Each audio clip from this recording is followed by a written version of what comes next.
할렐루야. 6월 22일 아까베 시간이 돌아왔습니다. 오늘도 말씀을 통해 힘을 얻는 시간이 될 수 있기를 바랍니다.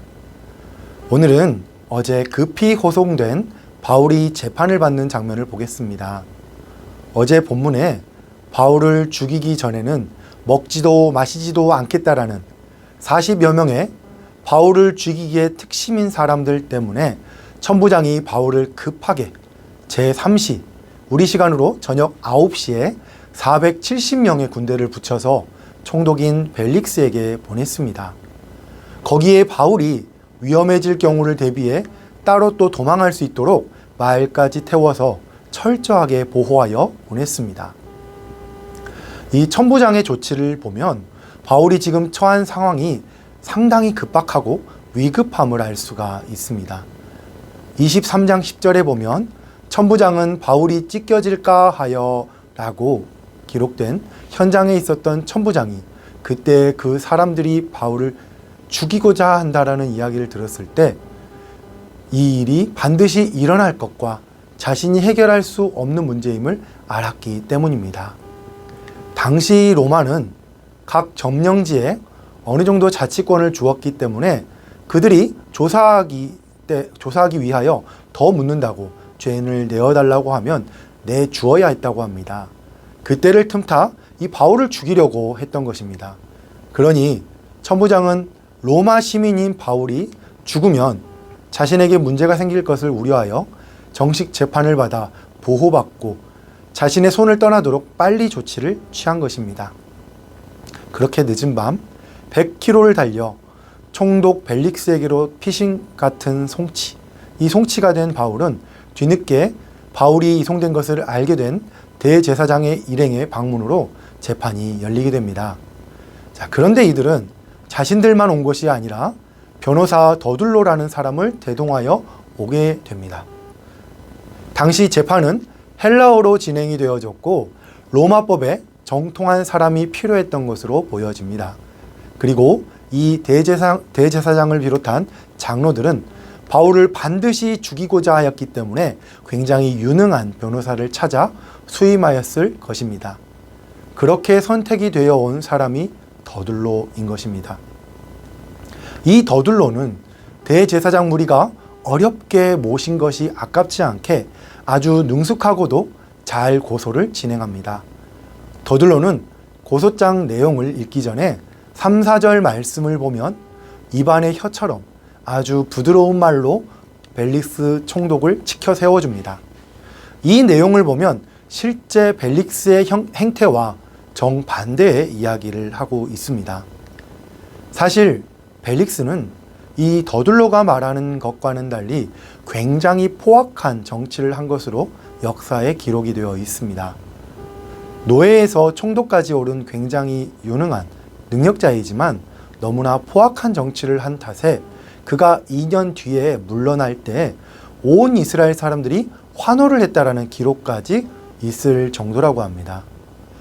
여튼 이런 사람을 굉장한 성군으로 치켜 세우는 더둘로는 자신의 주장이 잘 설득이 되도록 말을 아주 잘하는 달변가인 것입니다.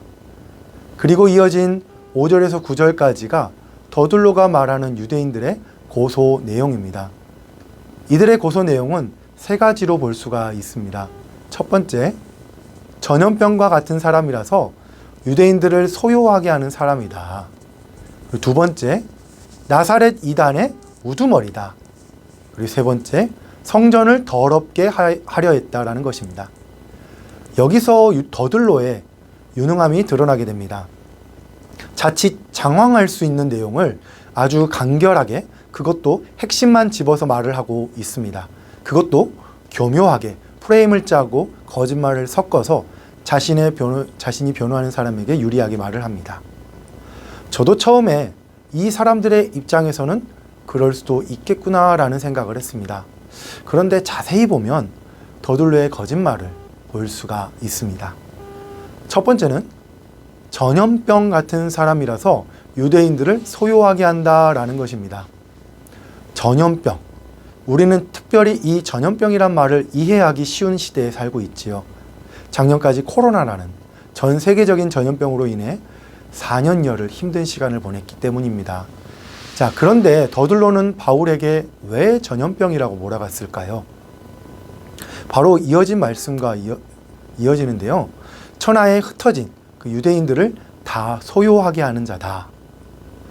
바울이 전염병처럼 자신의 사상을 전파하여 천하에 흩어진 유대인들을 소요시킨다라고 하는 것입니다. 사실 성경에서 소요라고 순화시켜 기록이 되어 있는데 같은 단어가 누가복음에는 밀란이라고 기록되어 있습니다. 바로 예수님과 바꾸어졌던 바나바라는 죄수를 설명할 때입니다. 누가복음 23장 19절 말씀입니다. 이 바나바는 성중에서 일어난 밀란과 살인으로 말미암아 옥에 갇힌 자로라. 아멘. 여기서 바나바가 이 밀란의 주모자로 잡힌 것입니다. 더들로는 바울을 이 바나바와 같은 존재로 만들고 있는 것입니다. 더들로가 처음에는 벨릭스를 칭찬할 때 한 말이 있습니다. 바로 당신 덕에 태평을 누립니다. 그런데 이 바울이 당신이 만든 이 평화를 깨려고 합니다 라고 말하고 있는 것이지요. 특히나 로마는 밀란에 민감한 나라였습니다. 더들로는 이것을 파고든 것입니다. 그런데 바울이 11절 12절에서 변호한 것과 같이 예루살렘에 온 지 얼마 되지 않았고 조용히 지냈다라는 증인이 있었다라고 변호하였습니다. 거짓말인 것입니다. 또 두 번째는 나사렛 이단의 우두머리다라는 것입니다. 나사렛 이단이 누구를 말하는 것입니까? 그렇습니다. 바로 예수님을 말하는 것입니다. 더들로는 이미 표면상 반란죄로 십자가에 처형된 예수님을 따르는 무리의 우두머리를 바울이라고 말함으로써 바울 또한 로마의 위협이 되는 인물이라고 말하고 있는 것입니다. 하지만 예수님은 로마를 전복하려 한 적이 없으십니다. 또 세 번째로 성전을 더럽힌 자라는 것입니다. 이것 또한 바울의 변론으로 오해임이 밝혀졌습니다. 바울이 예루살렘 교회를 위한 헌금을 전해주러 온 이방인들과 같이 있는 모습을 보고 그 이방인들이 성전 안에 들어와 성전을 더럽혔다라고 주장하는데 아니었고 또 증인이 있었다라고 바울이 변호를 하였습니다. 이 더들로라는 사람은 굉장히 똑똑한 사람입니다. 로마의 법을 너무나 잘 알고 교묘하게 파고든 것입니다. 우리 입장에서는 너무나 얄밉지만 이 사람을 통해서 한 가지 교훈을 얻을 수가 있습니다. 현재 우리는 물질 만능주의 시대를 살아가고 있습니다. 그래서 돈이면 거의 모든 것이 가능한 시대를 살아가고 있습니다. 특별히 오늘 등장하는 변호사라는 직업을 두고 저는 예전부터 많은 생각이 들었습니다. 한 사람의 억울한 사람도 없도록 하는 직업이 변호사라고 생각하는데 뉴스를 보면 너무나 확실히 나쁜 사람들에게도 변호사가 있고 그로 인해 형량이 낮아지거나 빠져나가는 현실을 보며 도대체 저 사람은 양심이 없는 것인가 라는 생각을 했었기 때문입니다. 직업정신이라고 포장을 하지만 글쎄요, 저는 잘 모르겠습니다. 오늘 본문을 보십시오. 똑똑한 더들로는 의뢰를 받자마자 알았을 것입니다. 바울이 억울하다는 것을 말이지요. 자신이 변호하면, 똑똑한 자신이 변호를 하면 바울이 사형을 당할 수도 있다라는 사실을 말이죠. 자, 그런데 더들로는 대제사장 무리의 요구에 정확히는 돈에 넘어가 바울을, 한 사람의 생명을 앗아가려고 했습니다. 이 얼마나 안타까운 일입니까? 자신의 뛰어난 머리를 돈에 휘둘려 사람들을 해치는 곳에 사용한 것입니다. 똑똑한 머리를 왜 이런 곳에 사용해야만 했을까요? 너무나 안타깝습니다. 하나님이 주신 재능을, 이 달란트는 이런 곳에 쓰라고 주신 것이 아닙니다. 진리를 추구하고 하나님을 아랑하는 데에 사용하라고 주신 것을, 선한 곳에 사용하라고 주신 것을 가장 나쁘게 사용하고 있는 것입니다. 사람을 해하는 것에, 악을 행하는 곳에 사용하고 있는 것입니다. 그것도 하나님의 사람을 해하는 곳에 사용하고 있습니다. 우리에게도 하나님이 주신 재능들이 있습니다. 뛰어난 더들러와 같이 뛰어난 머리일 수도 있고요. 일에 대한 재능이나 외모 또는 뛰어난 신체 같은 것일 수도 있습니다. 그것이 무엇이든지 하나님께서 여러분에게 그것을 돈 좀 많이 모아보라고, 좋은 차 타보라고, 좋은 집 사라고, 높은 자리에 가보라고 주신 것이 아니라는 것입니다. 우리가 이것을 바로 해야 합니다. 나중에 깨달았을 때는 늦습니다.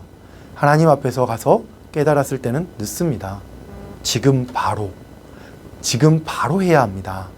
하나님이 우리에게 주신 재능과 달란트를 더들러와 같이 우리가 쓰지 않기를 바랍니다.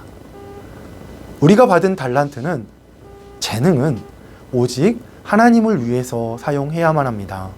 하나님이 나에게 주신 것을 어떻게 사용해야 할지 고민하는 우리가 되어야 합니다.